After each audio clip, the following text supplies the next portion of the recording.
ఇప్పుడే మిత్రులు మాట్లాడినప్పుడు కొన్ని విషయాలు చెప్పారు.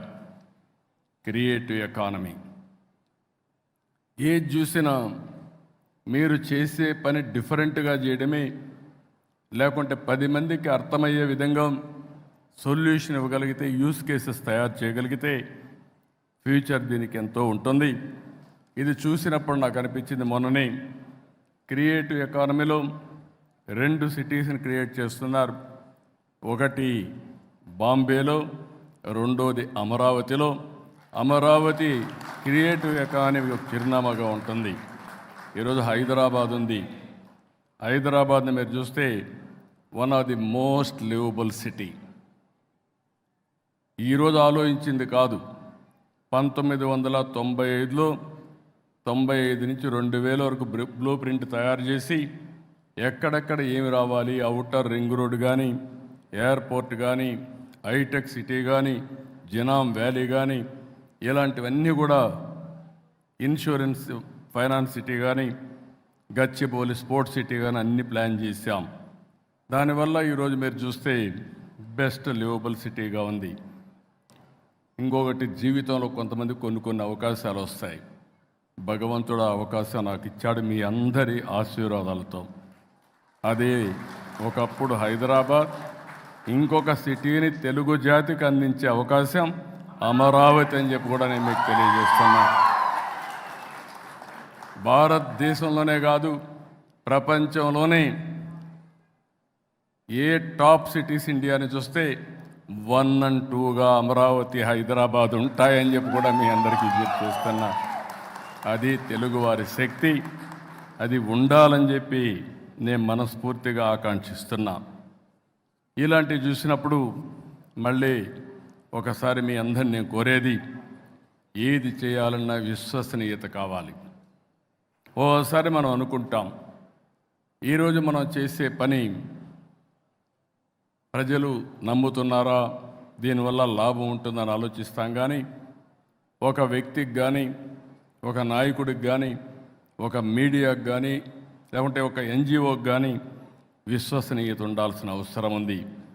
ముఖ్యంగా మనం చూస్తే స్వాతంత్ర ఉద్యమం, పత్రికలు, జర్నలిస్టిక్ కీలకమైన పాత్ర పోషించారు. ఆ తర్వాత రాను రాను పోటీ ప్రపంచంలో మనం చూస్తే విలువలు పడిపోయే పరిస్థితి వస్తూ ఉంది. ఇటీవల సోషల్ మీడియా మామూలుగా లేదు. మామూలుగా ఎంత లాభాలు ఉన్నాయో అంత నష్టాలు కూడా ఉన్నాయి. కొంతమంది సోషల్ మీడియాని ఒక వేదికగా తీసుకుని క్యారెక్టర్ అసాసినేషన్కి కానీ, రాంగ్ న్యూస్ని ప్రొజెక్ట్ చేయడానికి కూడా ఇష్టానుసారంగా ప్రవర్తించే పరిస్థితి వస్తున్నారు. దీన్ని నేను పూర్తిగా వ్యతిరేకిస్తున్నానని చెప్పను కానీ, కంట్రోల్ చేయాలని చెప్పను కానీ నియంత్రణ అవసరం. ఆ నియంత్రణ చేయకపోతే ఇండ్లల్లో ఉండే ఆడబిడ్డల క్యారెక్టర్ని కూడా అసాసినేట్ చేస్తూ చాలా సమాజానికి హాని జరిగే పరిస్థితి వస్తుంది.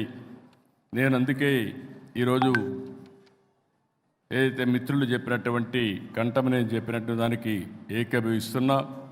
ఏ విధంగా చేయాలో చర్చ జరగాల్సిన అవసరం ఉంది. చర్చ జరిగిన తర్వాత అటు గవర్నమెంట్ ఆఫ్ ఇండియా కానీ, ఇటు రాష్ట్ర ప్రభుత్వాలు కానీ అందరం కూడా ఆలోచించి ఏ విధంగా రైట్ మీడియాని ఏ విధంగా ప్రోత్సహించాలి, లేకపోతే ఎంటర్టైన్మెంట్ క్రియేటివిటీకి ఏమాత్రం అడ్డంకి లేకుండా ఏ విధంగా చేయాలి. అదే సమయంలో క్యారెక్టర్ అసాసినేషన్ కానీ, కొంతమంది కొన్ని దుర్మార్గమైన ఆలోచనలు చేసినప్పుడు వాళ్ళని ఎట్లా కంట్రోల్ చేయాలో చేయాల్సిన అవసరం, బాధ్యత మనందరిపైన ఉందని చెప్పి కూడా నేను మీకు తెలియజేసుకుంటూ, ఫైనల్గా రవిశంకర్ గారిని మరొకసారి మనస్ఫూర్తిగా అభినందిస్తున్నా. Wonderful work. మీరు అన్నట్టు చాలాసార్లు మీతో కలిసి డయాస్ పంచుకోవాలనుకున్నాను కానీ నాకు టైం దొరకకుండా రాలేకపోయాను. ఈరోజు మీతో కలిసి మీరు చేసిన పనులు నేను చూశాను. చాలా ధైర్యంగా, ఓసారి ఎక్కడ నిర్మోహమాటం లేకుండా చాలా ధైర్యంగా పోరాడుతున్నాడు. అమరావతి పైన కూడా ఒక సినిమా తీసిన ఏకైక వ్యక్తి కంఠమనేని.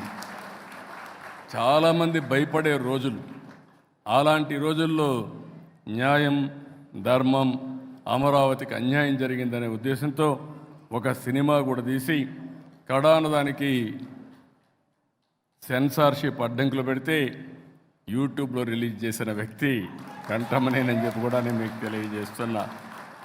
ఇలాంటివన్నీ ఒక పక్కన మీడియాలో రాణిస్తున్నాయి, ఇంకో పక్కన మీరు చూస్తే 2000 మందికి పైగా పేదలకు ఆపరేషన్లు చేయించడం, కొంతమందిని చదివించడం, విద్య ఆరోగ్య విషయాల్లో కూడా వారి యొక్క మానవత్వాన్ని నిరూపించుకున్నారు.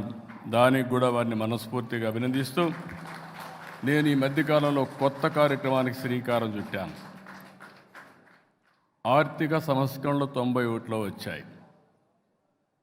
అక్కడి నుంచి సంపద సృష్టించడం P3 ద్వారా, అంటే ప్రభుత్వం ప్రైవేట్ భాగస్వామ్యంతో సంపద సృష్టిస్తున్నాం. ఒక రోడ్లు కానీ, ఒక ఎయిర్పోర్ట్లు కానీ, లేకపోతే పవర్ కానీ, టెలికాం కానీ అన్నీ ప్రైవేట్ సెక్టర్లో వచ్చే పరిస్థితి వచ్చింది. నేను ఇప్పుడు కొంతమంది దీనివల్ల జస్టిస్ గారు ఇక్కడే ఉన్నారు, రమణ గారికి అనుభవం ఉంది, సుదీర్ఘంగా న్యాయస్థానంలో పనిచేశారు, కడాన సుప్రీంకోర్టు న్యాయమూర్తిగా ప్రధాన న్యాయమూర్తిగా పనిచేసి రిటైర్ అయ్యారు. ఈరోజు దేశంలో మీరు చూస్తే ఆర్థిక అసమానతలు పెరిగిపోతున్నాయి, అంతా బిలినియర్స్ అయిపోతున్నారు. లేనివాడు 100 రూపాయలు కూడా పర్ డే ఆదాయం వచ్చే పరిస్థితి లేదు.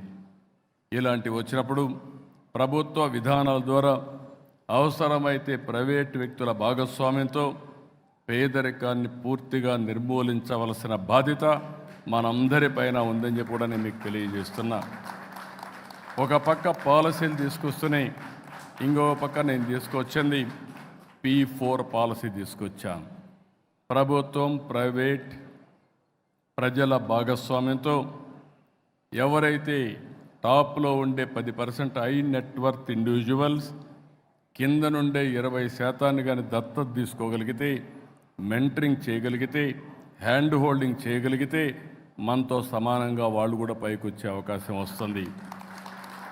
వాళ్ళకు తెలివితేటలు లేక కాదు, కంటమనేని కూడా ఒక మారుమూల ప్రాంతంలోనే పుట్టాడు, జస్టిస్ రమణ గారు కూడా ఒక మారుమూల ప్రాంతంలో, ఒక గ్రామీణ ప్రాంతంలో పుట్టారు, నేను కూడా ఒక ఊరిలో పుట్టాను, 6 కిలోమీటర్లు నడిచి చదువుకున్నాను హై స్కూల్స్లో.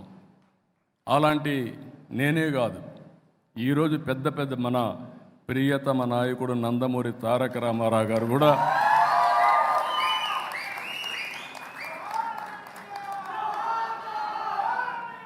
ఆయన